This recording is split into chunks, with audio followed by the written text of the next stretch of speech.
بەناوی خۆی بەخشندەوە میهرەبان سڵاوتانە بێ قوتابیانی خۆشەویست. پارتی دووەممان ڕوون کردەوە، زانیمان لە پارتی دووەم چی ڕوویدا. پارتی سێهەم، پارتی سی سیلڤەرز ڤیست. ئەوەن دوای ئەوەی کە جیم گەڕایەوە ناو برادەرەکانی و گەڕایەوە ناو ستۆکەی دەکە و چیرۆکەکەی بۆ باسکردنەوەمانە خەوی لێکەوت. لەبەرەوەی ڕۆژەکە زۆر هیلاک بوو، گوتی I slept like a log، وەکو پارچە تەختێک کەوتم نووستم، واتە long and deep، خەوێکی قوڵ، خەوێکی دوور و درێژ. بۆ ڕۆژی دواتر بابزانین چۆن بەخەبەر دێ. پارتی سی سیلڤەرز ڤیست، سەردانەکەی سیلڤەر. بۆ کوێ؟ to the stockade، بۆ ستۆکەی دەکە. I was woken up by the sound of voices، بە دەنگەدەنگ بەخەبەر هێنرام. I was woken up واتە بەخەبەر هێنرام by the sound of voices، بە دەنگەدەنگ، دەنگەدەنگی خەڵک، voice واتە دەنگی مرۆڤ. early the next morning، ڕۆژی دواتر بە نێزوەکەی. There was a white flag، ئاڵایەکی سپی هەبوو. I heard someone say it is silver، جۆملەیەکێک بگوتی ئەوە سیلڤەرە، ئەو ئاڵا سپیە ئەوە سیلڤەرە. There was a man with silver who shouted، لەگەڵ سیلڤەر پیاوێک هەیە هاوار دەکا. Captain Silver sir wants to talk and make peace. ئەو پیاوێکە لەگەڵ سیلڤەر هاتووە و ئاڵا سپیەکەی پێیە. دەڵێ چی؟ دەڵێ Captain Silver دەیهەوێ قسە بکات و ئاشتی ڕابگەیەنێت. کاپتن سیلڤەر؟ ئایا سیلڤەر کاپتن بوو؟ یان سیلڤەر بریتی بوو لە شیپس کۆک، چێشت تەباغی سەرکەشتێکە، چێشتلەنەری سەرکەشتێکە. سیلڤەر بەکرێ گیراوە بێ لە ماوەی ئەو گەشتە چێشتیان بۆ لێ بنێت و دوایە پارەی خۆی دەدەنێ و دەڕۆە. ئێستا بۆ بوو بە کاپتن؟ I don't know him. Who is he? cried the captain. کاپتن سمۆڵە جوای بدایە و کوتی من نایناسم. کێیە؟ ئێمە سیلڤەرێکمان هەبوو چێشتلێنەر بوو. ئەو کاپتن سیلڤەرە کێیە؟ نایناسم. طبعاً کاپتن سمۆڵێت دەزانێت ئەمە سیلڤەرە، سیلڤەری یەکلاقە، بە خۆی دەڵێ کاپتن. بەڵام بۆ ئەوی تەریقی بکاتەوە دەڵێ من نایناسم کێیە؟ adding to himself، اینجا کاپتن لەگەڵ خۆیدا قسە دەکات. کاپتن سمۆڵێت مەبەستم. So it is captain now، is it؟ ئێستا کاپتنە، ئەو قسەی لەگەڵ خۆی کرد. ئەوجا سیلڤەر تەریق دەبێتەوە. And now Long John Silver answered. Long John Silver جوای بدایەوە. It's me، دەڵێەوە منم. ئەها لێرە کاپتن گوتی I don't know him، دەڵێ من نایناسم. وزی کێیە؟ سیلڤەر دەڵێ It's me، دەڵێەوە منم. These poor men chose me to be the captain after you deserted the ship. و ئەو پیاوە داماوانە منیان هەڵبژاردەوە بم بە کاپتنیان دوای کە تۆ کەشتێکەت جێهێشت. Deserted the ship واتە left the ship. دوای ئەوەی کە تۆ کەشتێکەت جێهێشت ئەو پیاوە داماوانە منیان هەڵبژاردەوە ببم بە کاپتنیان. We want to talk to you، دەمانەوێت قسە لەگەڵ تۆدا بکەین. And agree something، و لەسەر شتێک ڕێک بکەوین. And then Silver came up close to the fence، دواتر سیلڤەر لە پەرژینەکە نزیک کەوتەوە. Threw over his crutch، کڕاچەکەی خۆی داشەقەکەی خۆی بەسەر پەرژینەکەدا هەڵدا بۆ ناو ستۆکەی دەکا. And then with a great effort، دواتر بە جوهدێکی زۆرەوە، effort، وشەی effort ئێمە لە ساوند دەڵێن OR بەو شێوەیە، دەنگی ئۆی درێژ دروست دەکە. بەڵام لێرە دەنگی شووە دروست دەکا کە 24 خولی یەکەم ئەو وشەیە هاتۆتەوە وریابە. Managed to climb over، دواتر بە جوهدێکی زۆرەوە هاتە سەرەوە، واتە بە فێنسەکەدا سەر دەکەوێت و دێناوە ستۆکەی دەکا. When he finally got near the log house، کاتێک کە لە log house-ەکە نزیک کەوتەوە، sat down heavily on the sand، لەسەر لەمەکە دانیشت. قسە دەکات، بەبزانین چی دەڵێت. بەڵام زۆر بە بێمنەتی قسە دەکات سیلڤەر. دەڵێت چی؟ Well captain، زۆر باشە کاپتن، he said. جا سەیری قسەکردنەکەی بکە. We want that treasure، دەڵێ ئێمە ئەو گەنجینەمان دەوێت. ئێمە مەبەستی خۆی و پیاوەکانیەتی چەتەکان. You've got a map، تۆش خەریتەیەکت لەلایە، یان ئێوەش خەریتەیەکتان هەیە. Haven't you؟ وانیە؟ And we want it، ئێمە ئەو خەریتەمان دەوێت، ئەو نەخشەمان دەوێت. If you give us the map، ئەگەر خەریتەکەمان بدەی، نەخشەکەمان بدەی، and stop shooting poor seamen، و بوەستی لە تەقەکردن لەو دەریاوانە داماوانە، we'll give you a choice، اختیارێک دەدەینە دەستت.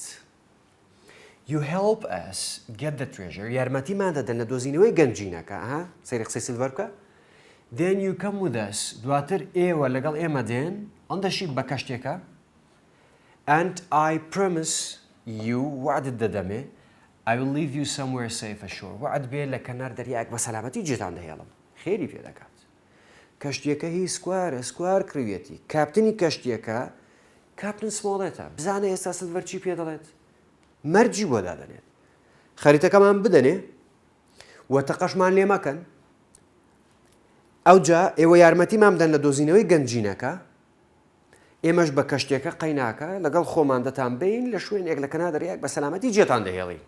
Or یان you can stay here دەتوانن لێرە بمێننەوە. We'll give you half of the supplies. نیوەی کەلوپەلەکانیشتان دەدەینێ. واتە food supplies. And I promise ووعد بێت I'll tell the first ship we see to come and get you. وعد بێ یەکەم کەشتی کە تووشی دەبینین لە ڕێگە کاتێک ئێمە دەگەڕێنەوە پیان دەڵێم بێن بتان بن. ئەمە قسەی سیلڤەر. ئەی کاپتن دەڵێ چی؟ لەو حاڵەتەدا تۆ کەسێکت بەکرێ گرتووە ئێستا لەسەرت بووەتە گەورە و دێمەرجت بۆ دادەنێت بزانە کاپتن چی جواب دەداتەوە. Now you will hear me. دەڵێ ئێستا تۆ گوێرە من بگرە. Said Captain Smollett. If you come here one by one without guns, ئەگەر یەکێک بێنە ئێرە without guns بەبێ چەک I'll put you all in irons هەمووتان کەلەپچە دەکەم put you all in irons واتە هەمووتان کەلەپچە دەکەم and take you home to England for a fair trial و هەمووشتان دەبەمەوە ئینگلاند بۆ دادگاییکردنێکی دادپەروەرانە واتە هەمووشتان دادگایی دەکەم. If you don't ئەگەر وانەکەن you are beaten anyway. هەر چۆنێک هەیە لێتان دەدرێت. You can't find the treasure. ناتوانن گەنجینەکە بدۆزنەوە. You can't sail the ship. ناتوانن کەشتێکەش لێ بخڕن. You can't even fight us. و ناشتوانن شەڕیشمان لەگەڵ بکەن. Now ئێستا off you go.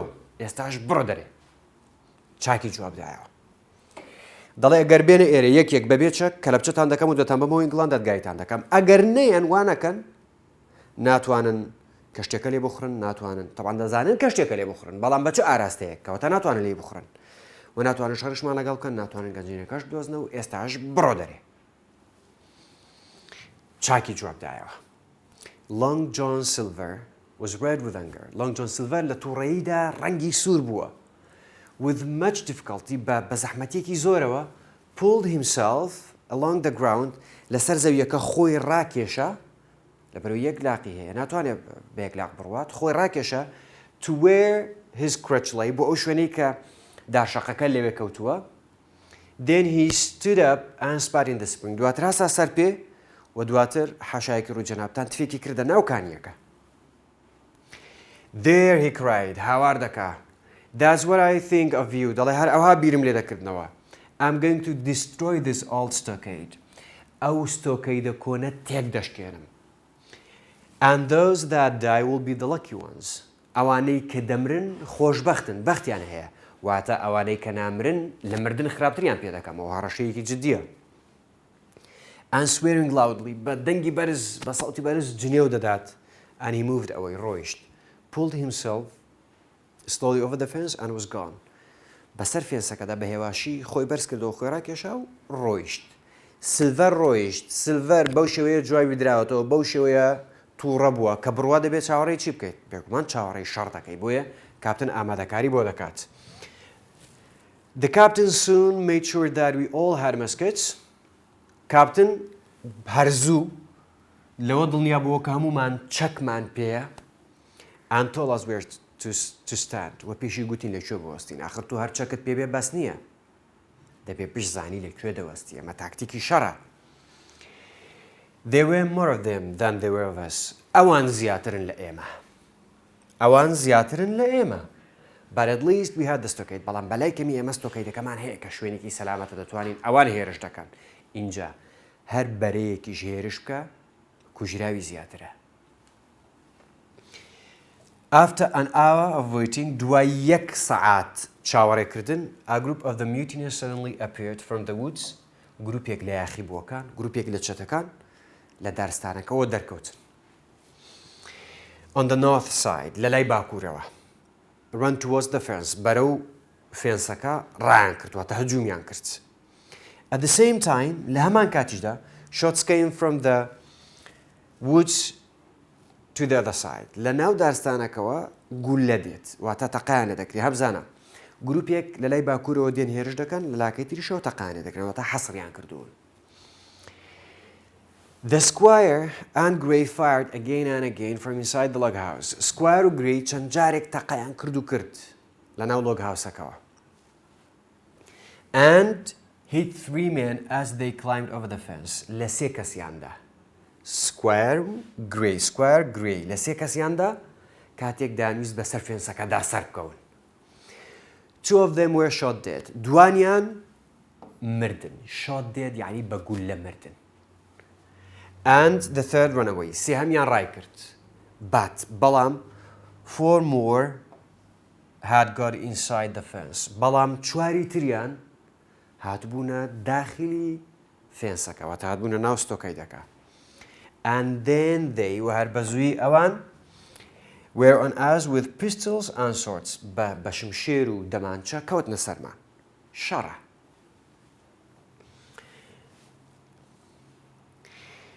One of the pirates put his hand on Hunter's musket, pulled it through the hole in the stockade wall, and used it to hit Hunter hard on the head. سیرکە. کاتێک تۆ لە کونی دیوارێکەوە تەقە دەکەی نابێ لولەی چەکەکە زۆر ببێ دەرەوە. دەبێ بە ئاستەم لولەی چەکەکە ببێ دەرەوە. بۆ یەکێک نێت لە لاوە دەست لێ سەردابنێ و چەکەکە ڕابکێشێت. اینجا هەنتەر وای لێ هات. دەڵێ یەکێک لە چەتەکان دەستی خستە سەر چەکەکەی هەنتەر و چەکەکەی ڕاکێشە لە کونی دیواری ستۆکەیدەکەەوە و چەکەکەی بەکارهێنا گولەنا. هەر چەکەکە بەکارهێنا لەسەری هەنتەریدا.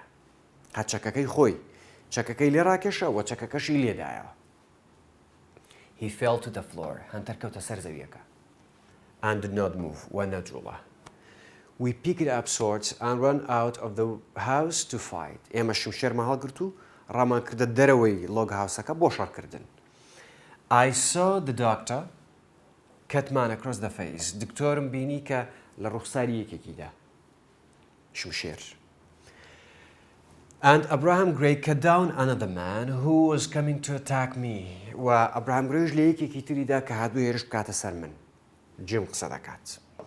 After a few minutes of terrible fighting, دوای چەند دەقەیەکی کەم لە شەڕێکی سەخت, it was all over.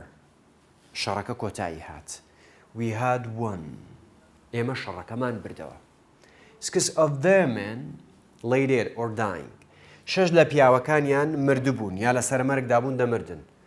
And the rest had run away. ئەوانی تر ڕایان کرد. ئێستا لەو 15 کەسە 6یان مردن. کەواتە 9 کەس ماونەتەوە لە چەتەکان. بەڵام ئایا ئەمە شەڕە ئەی لە لای ئێمە کەس نەکوژراوە؟ But when we went back to the log house, بەڵام کاتێک گەڕاینەوە بۆ ناو log house-ەکە, we saw that Hunter was lying on the floor. بینیمان کە هەنتەر لەسەر زەویەکە کەوتووە. Joyce had been shot dead و Joyce گولەی پێکەوتووە و مردووە. And the squire was holding the captain who was badly hurt. Squireش کاپتنی هەڵگرتووە کە زۆر بە خراپی بریندار کراوە. کاپتنیش بریندار بوو. کەواتە چەند کەسی سەلامەت ماوە؟ دکتۆر، سکوایر، جیم، گرێی. کاپتن ماوە، بەڵام بریندارە. ئەمە پارتی سێهەمی ئەپسۆدی شەشەمیش کۆتایی هات.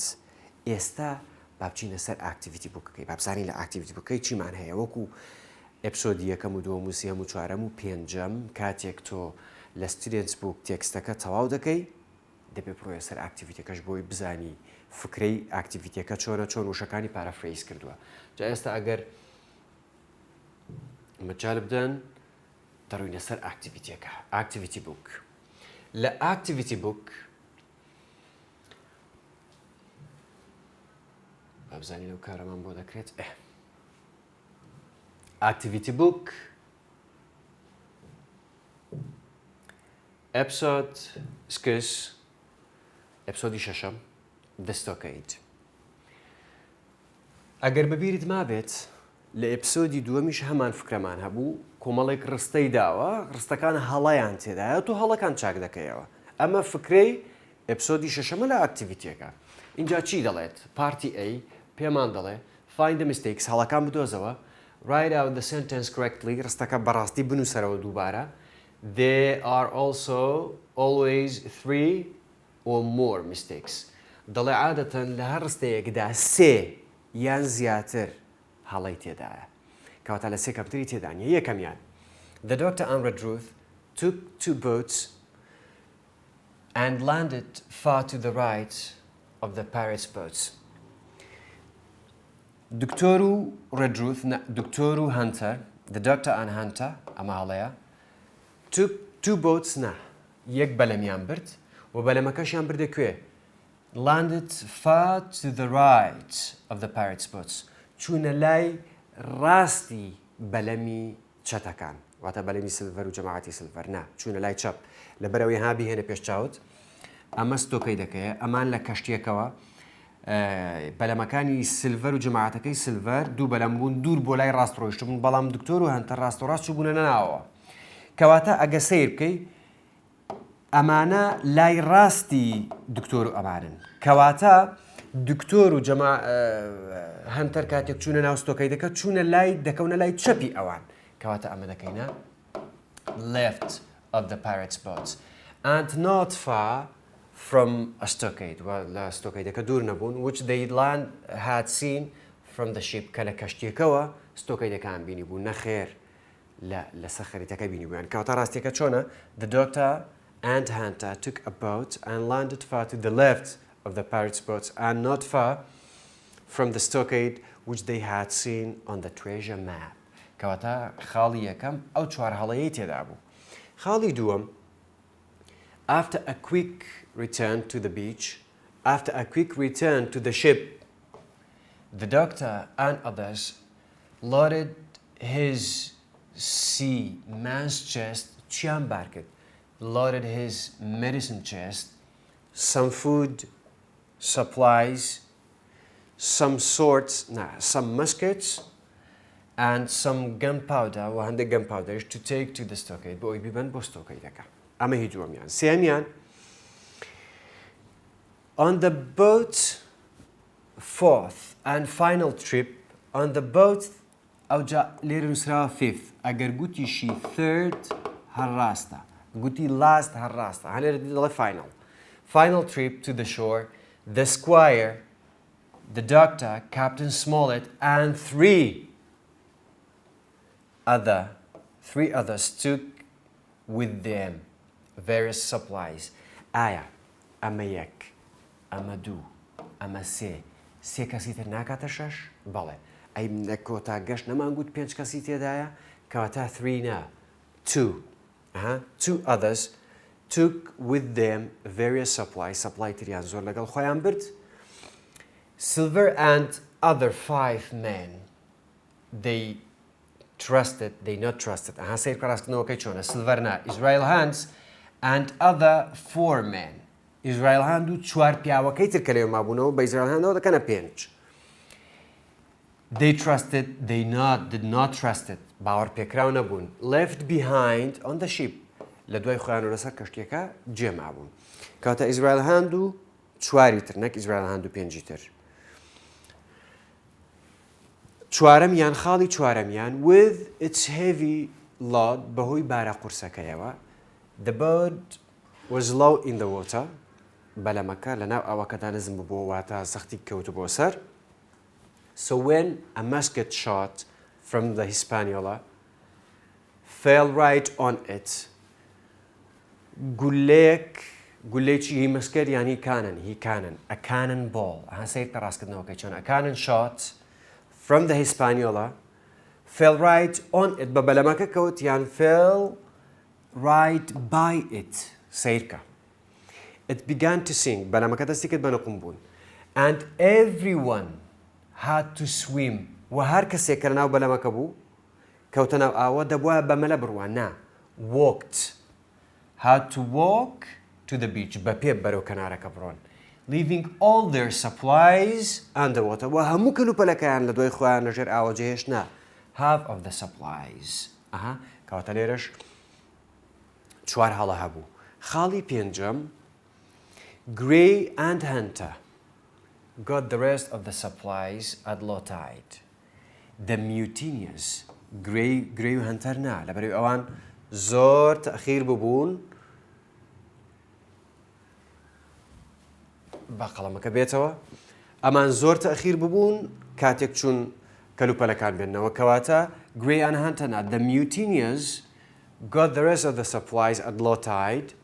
So then everyone inside the stockade بۆیە هەر کەسێک لە ناو ستۆکەیدەکە had enough food for only 10 days خۆراکیان هەیە بۆ ماوەی 10 ڕۆژ بەڵام لێرە دەڵێ چی 8 days کەواتە دەبێ بڵێین 10 days ئەمە دوو هەڵە and they could not hope for Blandley's rescue ship to arrive for several weeks نا several months کەواتە لێرە سێ هەڵەمان هەبوو خاڵی شەشەم As Jim returned to his friends, کاتێک Jim گەڕایەوە بۆ ناو برادەرەکانی with Bengan's request for a meeting with Captain Smollett لەگەڵ داواکاری بێنگەن بۆ چاپیۆکەوتن لەگەڵ Captain Smollett نا لەگەڵ Captain Smollett نەبوو وتی Squire یان دکتۆر with the Squire or the doctor ئەمە غەڵەتی یەکەم The cabin boy واتە Jim saw Captain Smollett's flag flying above the stockade. So هەلێر دەڵێ چی The cabin boy saw Jolly Roger flying above the stockade. Jolly Roger نا Captain Smollett's flag flying above the stockade. And Captain Smollett's flag flying from the ship's mast.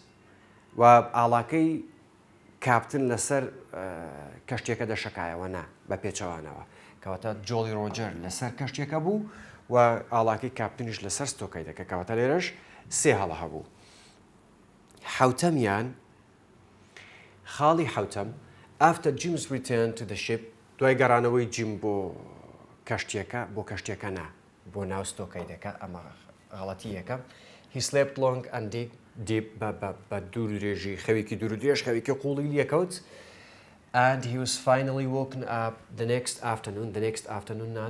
morning هاتە مشابکە finally woken up the next morning by the sound of birds in the trees بە دەنگی بولبول و چۆرەکە بەخەبەر هات نا the sound of voices and the pirates request for a peace meeting with Silver و داواکاری چەتەکان بۆ چاپێکۆتن لەگەڵ سیلڤەر واتە چاپێکۆتن لەگەڵ سیلڤەردا بکەن who now called himself admiral کە سیلڤەر ئێستا بە خۆی دەڵێ ئەدمیرال نا سیلڤەر بە خۆی دەڵێ کاپتن کەواتە لێرەش چوار هەڵەمان هەبوو خاڵی هەشتە Silver threw his hat over the stockade fence دەڵێ سیلڤەر کڵاوەکەی خۆی بەسەر فێنسەکەدا هەڵدا نا his crutch ئەمە غەڵەتی یەکەم came through the gate in the fence و بەناو دەروازەی فێنسەکەدا هاتە ژوورەوە نەخێر climb over the fence بە فێنسەکەدا سەرکەوتەوە غەڵەتی دووەم and then he offered دواتر ئۆفەری چی کرد سیلڤەر کە هاتە ناو ستۆکەیدەکە ئۆفەری چی کرد offered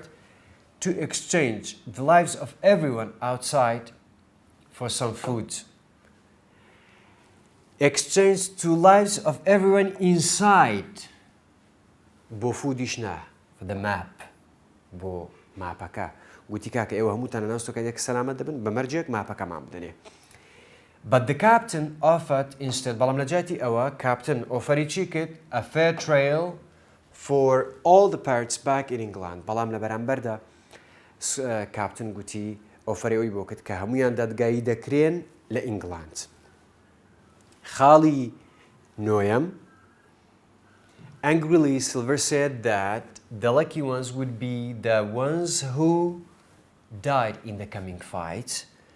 بە تووڕێیەوە سیلڤەر گوتی خۆشبەخت ئەو کەسانن کە لە شەڕی دواتردا دەمرن after he was leaving دوای ئەوەی کە ڕۆیشت هەن لێرە نووسراوە while he was leaving نا after he was leaving دوای ئەوەی کە ڕۆیشت everyone prepared muskets for the pirates attack بۆ هێرشی چەتەکان which followed 2 hours کە 2 سەعات دوای ئەوە شەڕەکە هاتنە an hour later and which left many dead and badly hurt. Angrily, Silver said that the lucky ones would be the ones who died in the coming fight. While he was leaving, he had left, he was leaving, كاتێک کە دەڕۆیشت نا دوای ئەوەی کە ڕۆیشت هەمویان چەک و شتی خۆیان ئامادە کرد بۆ هێرشی چەتەکان کە سعاتێک دوای ڕۆیشتنی سیلڤەر هێرشەکە دەستی پێکرد کە لە دوای خۆی کوژرا و برینداری جێهێشت. ئەمە بەشی یەکەمی ئێپسۆدەکە لە ئاکتیڤیتی. بەشی بی ئەمە کۆمەڵێک کشتی داناوە کە ڕستەی لێ دروست بکەی و پرسیاری لێ دروست بکەی بەڵام ئەوەی کە بەلای منەوە گرنگە ئەو بەشەشت بۆ بخوێنمەوە کە بریتیە لە our situation at the end of the fight. بارودۆخی ئێمە لە کۆتایی شەڕەکە بە بزانین بارودۆخمان چۆن بوو. طبعاً ئەمە هەر پارەفرەیزێکی تێکستەکەیە کە دانراوە ئاگادار بە بۆ دەخوێنمەوە بە سەریعی تماشا بکە. Following our terrible fight at the stockade, this seemed a good time to consider our situation. دەڵێ بە ئاماژەکردن بە شەڕە سەختەکەمان لە ناو ستۆکەیدەکە با هەڵسەنگاندنێک بۆ بارودۆخەکەمان بکەین بە بزانین بارودۆخی ئێمە چۆنە ئۆنێستەکان و بارودۆخی پارێتەکان چۆنە. In detail, here are some of the points in our favor دەڵێ چەند خاڵێک لە بەرژەوەندی ئێمە هەیە as well as some of the points against us. بەڵام لە بەرامبەردا چەند خاڵێک دژی ئێمە لە بەرژەوەندی ئێمە نیە. چۆن؟ We have fewer people, ئێمە کەمترین, but at least we have control of the stockade. بەڵام ئێمە کۆنتڕۆڵی ستۆکەیدەکەمان لە بندەستە. ئەمە خاڵێکی باشە بۆ ئێمە. However, the pirates have more people, هەرچەندە چەتەکان خەڵکی زیاتریان هەیە, and they have control of the rest of the island as well as the ship. ئێمە کۆنتڕۆڵمان تەنیا لەسەر ستۆکەیدەکەیە بەڵام چەتەکان کۆنتڕۆڵیان لەسەر تەواوی دوورگەکەیە جگە لە ستۆکەیدەکە و کەشتێکەشیان لە بندەستە کەواتە لەم خاڵەیاندا ئەمان مسایترترن.